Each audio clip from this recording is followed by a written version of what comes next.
Olá pessoal, bem-vindos a mais uma entrevista com o especialista. Tenho o prazer de estar aqui hoje com o Júlio Fernandes de Jesus, fisioterapeuta.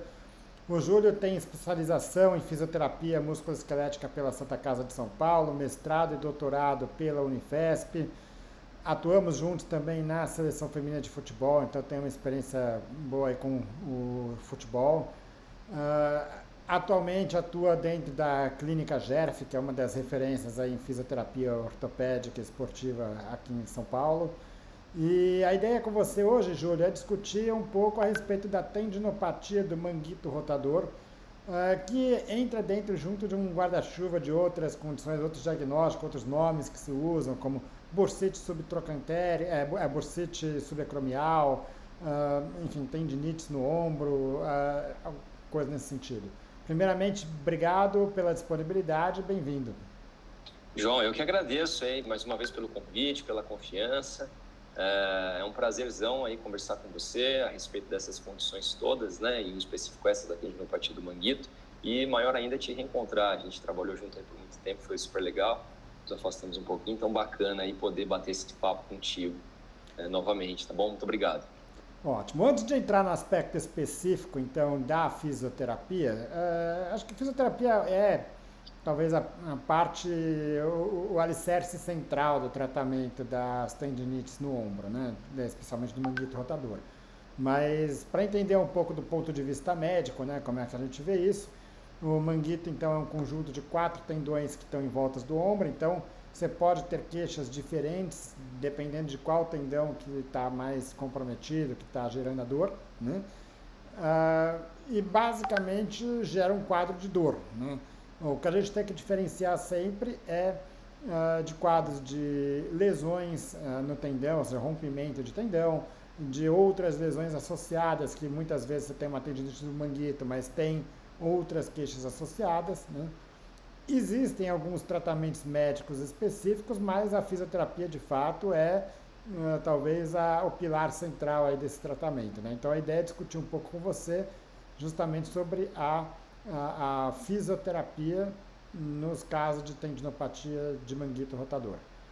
Então, a primeira Perfeito, João. coisa que eu queria ver com você, quer dizer, como é que chegou o paciente para você, vem encaminhado aí do ortopedista, tendinite do supraespinhal, tendinite do subescapular, alguns dos tendões aí do manguito, Uhum. ou simplesmente uma tendinopatia de manguito, muitas vezes a gente não consegue diferenciar tanto um tendão do outro. Chegou para você para fazer fisioterapia, né? E aí? João, você tocou em um ponto importante, né? Eu acho que uma sequência, né, de eventos e de levantamento de hipóteses ou de, né, descarte de hipóteses. Então, eu acho sempre legal quando esse fluxo clássico, né, quando a gente descarta possibilidades ortopédicas e barra médicas, né? Então, bom, me parece de fato algo atrelado à sobrecarga, algo atrelado aos tendões. Eu descartei aqui possibilidades de alterações ou lesões de estruturas que estejam levando a outras repercussões que possivelmente estejam influenciando nessa sobrecarga do tendão. Então, eu acho importante a gente ter um diagnóstico, digamos, conjunto, né, onde a gente inclui ou descarta, eu vou chamar de problemas de cunho mais médico, digamos assim, né, onde a gente tem alterações estruturais que requerem reconstruções ou, enfim, intervenções mais cruentas e cirúrgicas. A gente exclui ou inclui isso e vai para a segunda parte, que é o tratamento conservador, né? Quando eu me deparo com um sujeito que tem uma influência estrutural grande, obviamente que o prognóstico, do ponto de vista de reabilitação, ele é mais cauteloso, né? Vamos lá, vamos trabalhar, vamos tentar melhorar o seu sintoma, mas pode ser que lá na frente a gente tenha ainda a persistência de um sintoma mediante a presença de uma lesão que aí requer um outro tipo de pensamento e intervenção.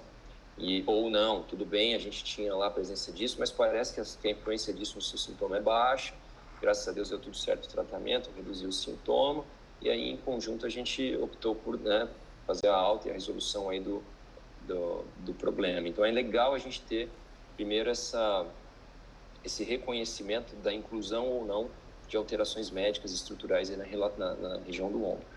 Aí, do ponto de vista da fisioterapia, quando a gente se depara com um sujeito com a tendinopatia e a gente já descartou essas hipóteses, eu sempre gosto de dar uma verificada, primeiro, no sistema de forma específica.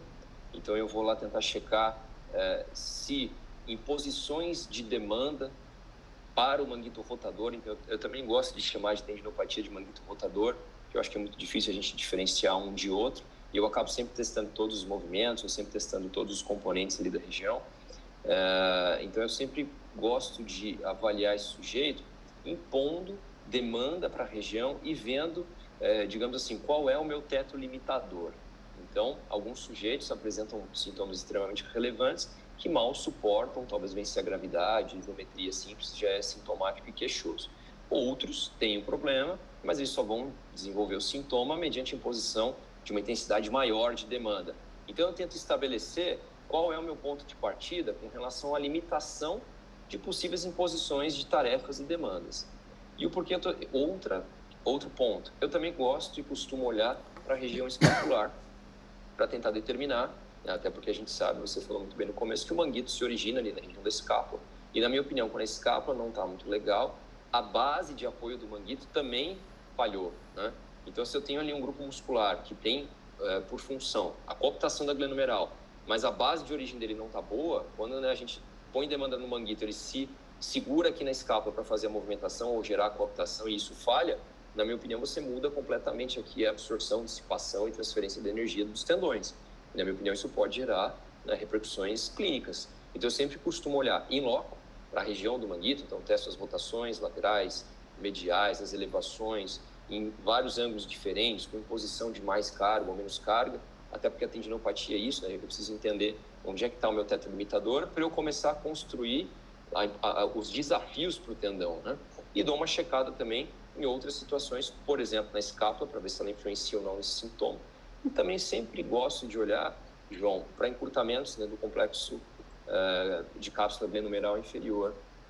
Eu acho que isso pode estar, de alguma maneira, também influenciando em alguns movimentos aberrantes ali da região e também na queixa do paciente. Então, em resumo, eu costumo olhar e testar o manguito e também a cápsula e a escápula desse sujeito.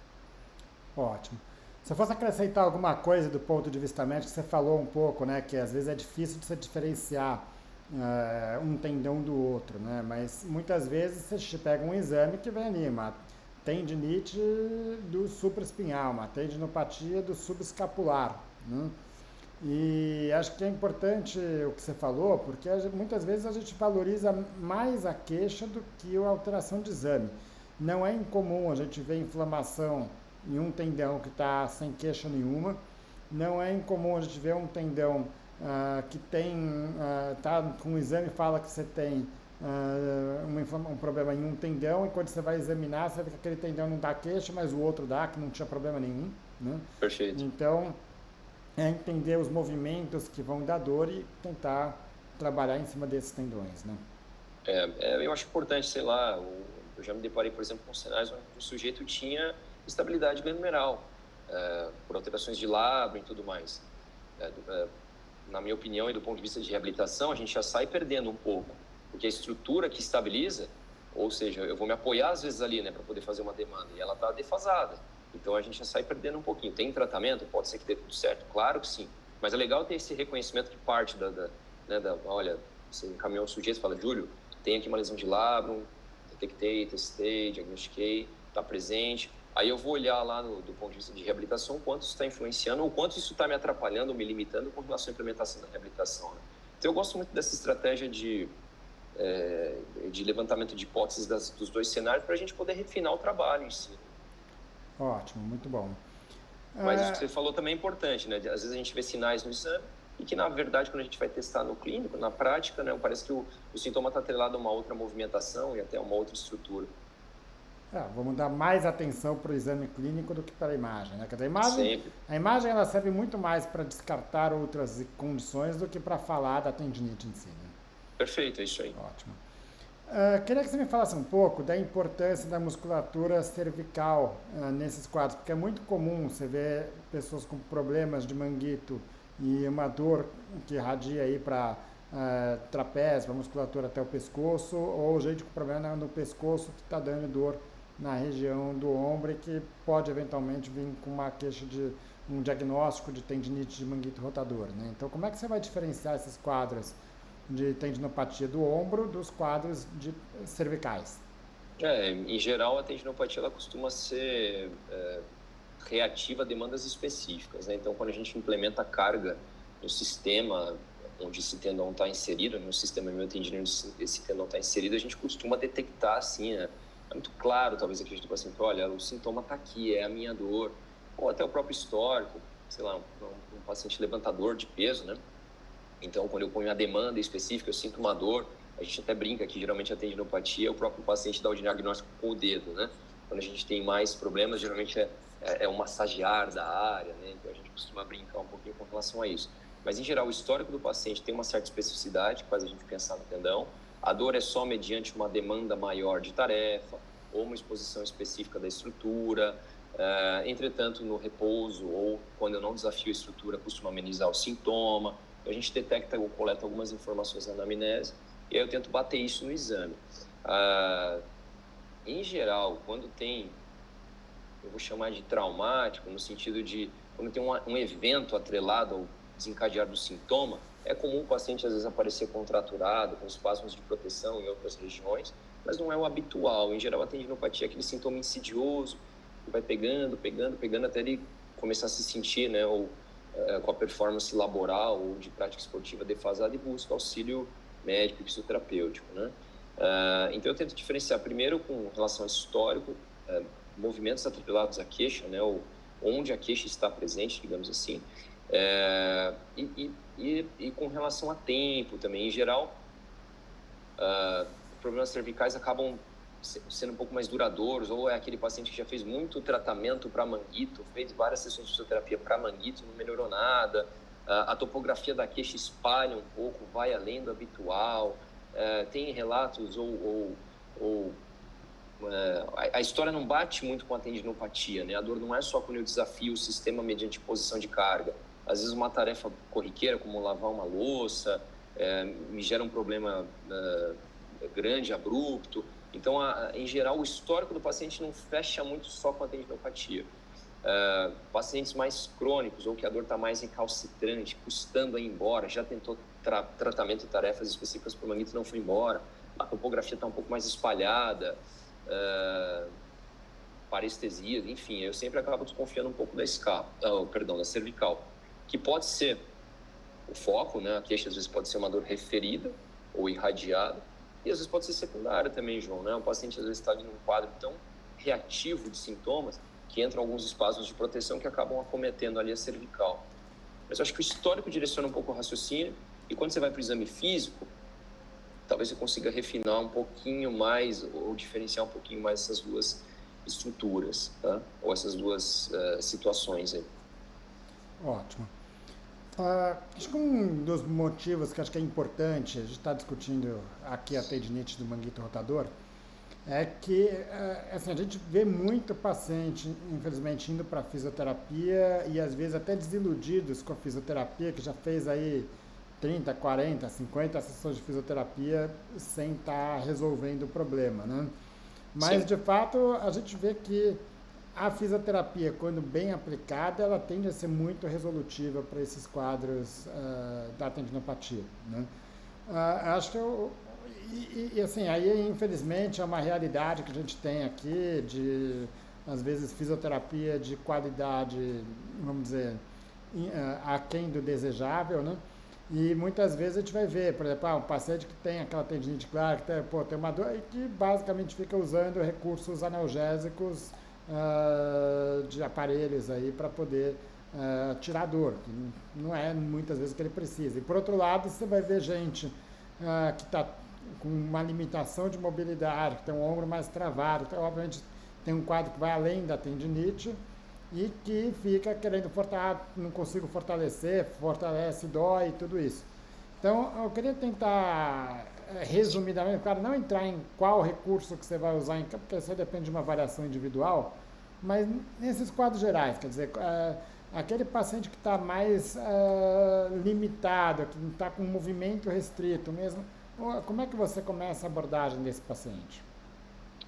Uma excelente pergunta. A gente também, às vezes, se depara com esse tipo de paciente que fala, né, já fiz muitas sessões de fisioterapia, infelizmente, o sintoma continua presente, aí volta no ortopedista, né, o ortopedista tem que tentar ali achar alguma outra alternativa, enfim, é difícil, eu entendo, esse cenário é super ruim, né? E esse retorno mediante um insucesso, né, para vocês eu sempre acho isso bem delicado e complicado, né?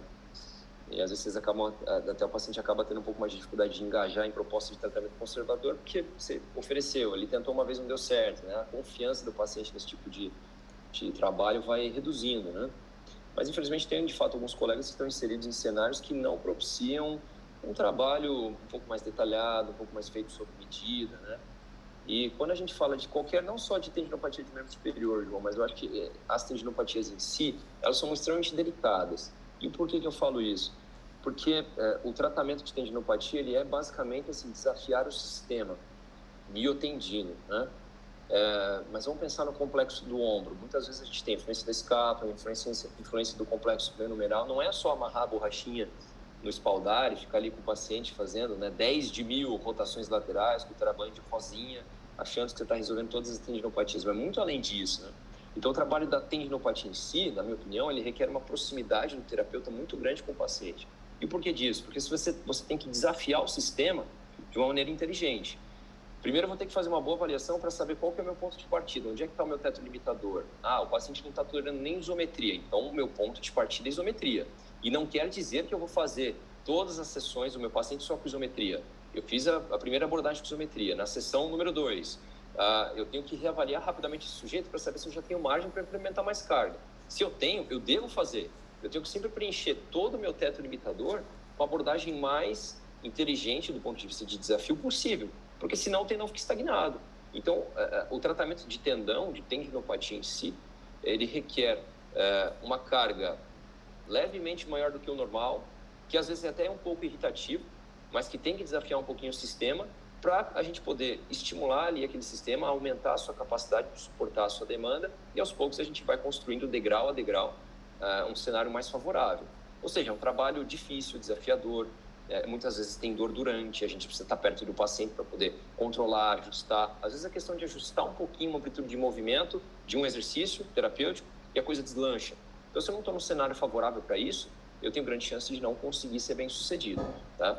Então, os trabalhos de reabilitação para as tendinopatias de manguito, eles não diferenciam, a gente não tem, assim, tantas especificidades, assim, embora vocês sejam tendões distintos do que os dos membros inferiores, a gente ainda faz muita transmissão de conhecimento, mas são basicamente abordagens isométricas, isotônicas, excêntricas, desde que essas abordagens sejam relevantes do ponto de vista de desafiar o sistema miotendíneo de forma inteligente, para ele poder ir aumentando a capacidade dele de suportar a demanda.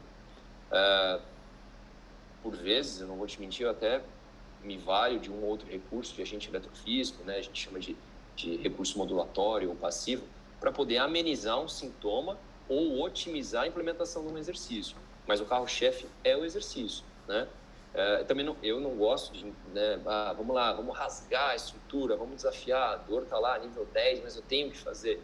Eu também não acho que isso contribui, eu acho que o benefício é muito menor do que o custo, né? Então, isso acaba gerando mais problema do que solução.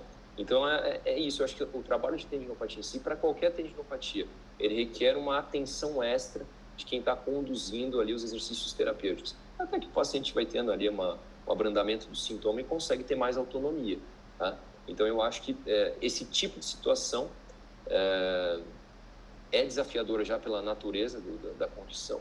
E se o cenário de reabilitação não é favorável, tende a ser mais difícil ainda encontrar uma solução. Então, às vezes, você tem que ir lá, faz um ajuste de escápula, trava a escápula, prende ela, e agora você vai fazer o exercício de manguito, amenizou a dor? Amenizou. Então, vamos lá, vamos implementar mais carga. Se eu não estou perto para poder ficar monitorando isso, muitas vezes o exercício acaba se tornando muito irritativo. Então, é um trabalho minucioso, digamos assim, com relação à entrega, e a cada sessão eu preciso reavaliar isso, para poder implementar um pouquinho mais de carga, ou não, ou retirar. Enfim, é trabalhoso, é complexo e requer, na minha opinião, proximidade de quem está conduzindo, né, entre o paciente e o terapeuta. Ótimo. Um outro cenário, muitas vezes o paciente consegue fazer muito bem atividades com o braço, vamos dizer, na sua posição natural, né, abaixado, mas tem muita dificuldade em usar o braço elevado, com a mão acima da cabeça, né? Uhum. E aí, o que você como é que você pode abordar esse paciente para estar desafiando ele e ao mesmo tempo tentando recuperar o que ele perdeu, que é essa questão, a capacidade de elevação, né? O exercício ele precisa ser coerente e atrelado à queixa. Então, muitas vezes, eu brinco assim, eu acabo bem entre aspas, inventando exercícios ali, mas é porque, sei lá, porventura eles têm relação com a queixa do sujeito. Então, atualmente eu tenho acompanhado no processo de reabilitação de um paciente que pratica tênis a nível amador, mas a queixa dele é extremamente específica no final do backhand, quando ele pega a bola de tal maneira e faz uma rotação extra. Então eu fico tentando elaborar exercícios, né, que contemplem um pouco da queixa do sujeito. E aí o segredo, na minha opinião, está no ajuste de carga. Então o indivíduo tem dor para elevar o braço, mas, sei lá, vencer a gravidade já é difícil. Então eu preciso encontrar qual é a amplitude disponível que eu tenho para poder trabalhar antes de gerar uma queixa extremamente limitadora. Sei lá, eu tenho 30 graus de elevação, da linha neutra, né, para poder trabalhar com esse sujeito. A partir disso começa a se tornar muito irritativo. Eu costumo ir lá, bater nessa margem e voltar, João. Bater nessa margem e voltar. E o desafio para esse paciente é, aqueceu, o tendão costuma gostar disso, né? Aqueceu, amenizou um pouco a dor, tenta expandir um pouco mais a amplitude, angariou toda a amplitude do movimento que você julga necessária para o exercício, ficou mais fácil, tenta adicionar um pouquinho de carga, leve inicialmente, né? Então eu não costumo, até se você olhar guias, né, técnicos científicos sobre isso, um pouquinho de dor durante a reabilitação, até um nível 2, 3, uma escala numérica de dor, tudo bem, mas muito mais do que isso não. Eu costumo usar essa regra, dor durante, mas que não gera uma repercussão negativa pós realização da atividade, eu até tolero, ok, né? Então, teoricamente, quanto mais eu fizer essa tarefa, eu vou me condicionar e melhorar. Mas dor durante a tarefa, que depois gera uma repercussão negativa, tem duas conclusões na minha opinião. Você acertou na tarefa, mas errou na carga. Então, a tarefa foi desafiadora, mas a carga foi excessiva. Eu costumo dar um ajuste na carga, mas não também abandono o exercício. É uma questão de refinar a abordagem, né? Então, em geral, eu tento ir em cima da queixa, mas de uma maneira ajustada e adaptada para ela se tornar viável, João. Ótimo, muito bom. E, por fim, então, se a gente for resumir o tratamento da tendinopatia do manguito, mas qualquer outra tendinopatia também, né? Então, a gente tem uma primeira fase que é tirar a dor, melhorar a mobilidade, né? Tem uma segunda fase que é reforço muscular, reequilíbrio da musculatura. E tem a última que é o gesto esportivo, então, o que você falou do tenista, mas que também é válido para outros atletas arremessadores ou outros atletas que usam membro superior, né? Então, nesse momento, como é que a gente pode conduzir aquele paciente que, olha, já não tem mais dor no dia a dia, mas vai jogar vôlei e dói. A gente tem, às vezes, um paciente, eu não tenho problema, mas na hora que eu vou cortar a bola no vôlei, me dói o ombro, né? Uhum. Excelente colocação. Essa divisão de fases na tendinopatia é, de fato, o raciocínio mais bacana, mas eu costumo pensar nisso, João, a curto, a médio e a longo prazo. Tipo, as abordagens iniciais tem, né, nesse primeiro momento, talvez eu precise de mais modulação do sintoma, vai contemplar, mas já vai ter um pouquinho de exercício dentro de uma coerência técnica e já vai ter um pouquinho, quiçá, de uma implementação de gesto esportivo controlado, a menos, e a rotação para esse sujeito faz mais sentido, né, no braço um pouquinho mais elevado. Eu vou tentar buscar isso de uma maneira bem controladinha, bem pouco intensa no primeiro momento, coerente com a fase que eu estou. E a cada sessão eu vou tentar evoluir as 3 fases. Então, ajustando elas, né? A partir de agora eu posso ser mais dinâmico e menos passivo, restritivo, posso ser muito mais funcional. Então, esse pensamento de fase ele é excelente. Mas, do ponto de vista de fisioterapia, é sempre legal a gente pensar isso a curto, a médio e também a longo prazo, tá? Claro, você vai fazendo uma combinação disso, não é que você vai parar uma coisa e começar outra, né? Isso, não é tão linear, tipo, eu vou fazer só 10 sessões de analgesia, para aí sim começar 10 sessões só de exercício, para aí sim começar só 10 sessões de funcional. A gente faz overlappings, né? Com predomínio de abordagens mais coerentes com o cenário que eu estou me deparando. Mas é mais legal e mais efetivo pensar nessas sobreposições, com coerência com o que eu estou fazendo, óbvio, né?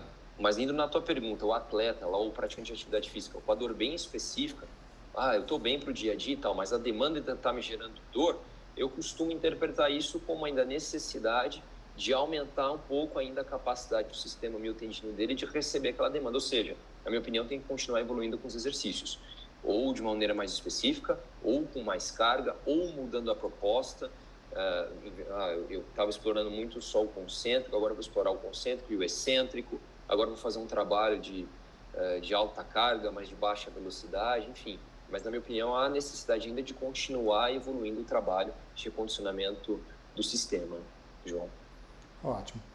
Legal, Júlio. Acho que a ideia era um pouco discutir isso, entender um pouco, claro, não ficar ensinando exercícios específicos para cá, porque isso aí é o que você falou. Às vezes você tem que inventar exercício, né? Porque tem que considerar muito a avaliação, a queixa de cada pessoa, então não tem um tratamento padrão para isso, né? Perfeito. Mas entender que, quer dizer, a fisioterapia ela é efetiva de fato para esse tipo de problema, mas que, por outro lado, acho que aí sim, incluindo um pouco da parte médica, a fisioterapia ela não vai resolver algum problema no tendão. A gente tem pessoas com tendões muito ruins e que estão funcionalmente bem sem dor, a gente tem pessoas com tendinites muito mais leves em termos de exames e que tem uma dor importante. O objetivo da fisioterapia é, eventualmente, pegar um tendão ruim com dor e transformar num tendão sem dor, ou até um tendão que não é tão ruim, mas está muito dolorido, né? Num tendão sem dor, não necessariamente em tratar o problema. Tanto que a gente muitas vezes nem fica repetindo esses exames, né? Não adianta você, não, eu estava com uma tendinite, fiz a fisioterapia, vamos repetir o exame para ver se, a dor melhorou, vamos repetir o exame para ver se melhorou a tendinite. Não faz muito sentido para a gente, né? Perfeito. Pra gente também não. A busca não é mais retornar o tendão ao que ele era antes da lesão, né? Infelizmente, na minha opinião, a gente não consegue, ou pelo menos não tem nenhuma abordagem, intervenção que se mostre de fato capaz disso. Então, o que a gente faz é se conformar e tentar melhorar o máximo possível o que a gente tem ali ainda, né? Então, melhorar as partes boas do tendão, o sistema muscular, o sistema miotendíneo, enfim. Então, a gente pensa dessa maneira e não, se foi perfeito. A ideia não é voltar o tendão a ser o que ele era antes da lesão, né? Ótimo. Júlia, obrigado pela disponibilidade, acho que foi válida a discussão e espero contar com você em outros momentos aqui. Eu que agradeço e fico à disposição, João. Um grande abraço.